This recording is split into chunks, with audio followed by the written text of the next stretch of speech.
Hi, I'm Alistair McEwan. I'm the Chair of Technology and Innovation with the Cerebral Palsy Alliance and the University of Sydney, and my role is to harness technology to transform the lives of families living with disability. I firmly believe that technology will be able to solve all of the problems we're presented with disability one day. So problems including obviously the mobility, wheelchairs or needing to walk with assistive devices. Problems also with communication. It may take a long time. Even the little steps along the way are going to make a big difference to people. So there's many, many ways technology can help. The future of innovation for disability really is going in two directions. One way is very high technology involving, say, implants inside the body to help people move, brain implants and stem cells to help regenerate tissue, but also changing their environment for people with disability. So that can be things like self-driving cars, also maybe robots to help us so that the person doesn't need to change, but the environment changes. One idea that seemed futuristic just a few years ago, but is now really blossoming with many projects around the world, is exoskeletons.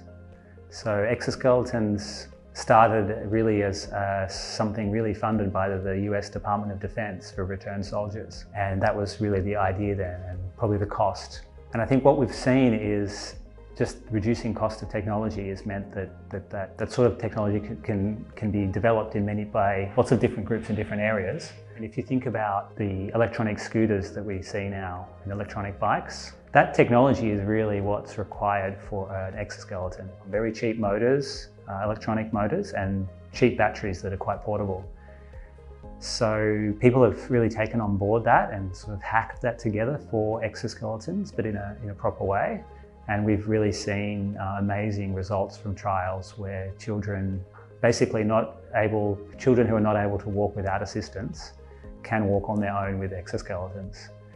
And now it's really just about ramping up those trials and showing to clinicians where this technology is. And then the next step will be making them easy enough to use. And then we'll be at the stage where I think parents are going to be, running after their children who they wouldn't have been running after before, and trying to catch them, because I think we'll see that kind of mobility. A moment that really inspired me and made me excited to be doing this work, a few times seeing adults with cerebral palsy use virtual reality for the first time. I could really see that it did enable them to be doing whatever they liked, really, in a virtual space. Just an amazing, expression of enjoyment and fun that they were having. Watching them ride a roller coaster, not really being in a wheelchair, or in the case of a teenage boy scuba dive with a blue whale. It was just amazing, his reaction. And talking to him afterwards, some of the most important things for him was that this is the first experience he's really had of doing something on his own. He didn't have someone looking over his shoulder in VR, and he could go out and explore the world on his own. So for any people thinking of helping us through donation or another way, I would say you're supporting really a world first leading group here in cerebral palsy research. It's very apparent to me that right around the world, the group here in Sydney are the leaders. This group is the place to make the biggest impact because they've been leading the area for so long. Typically places where we take leadership from, like the US or Europe, are really, in this case, taking it from here in Sydney, Australia.